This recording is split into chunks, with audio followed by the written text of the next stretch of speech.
வெண்பருத்தி நூலெடுத்து வாய் வெடிச்ச பூவெடுத்து நான் அணிஞ்சிட தொடுத்து வச்ச நடினமான மாலை இது.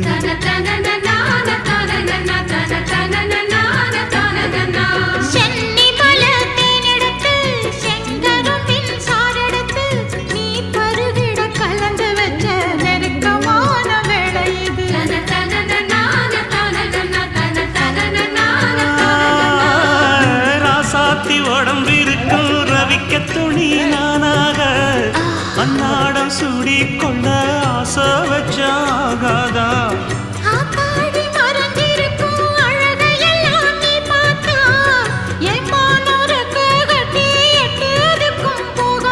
அடிச்சி சக்கரையே எட்டி நீயும் நிக்கிறையே நான் ஏங்கி ஏங்கி பார்க்கிற போறாங்க.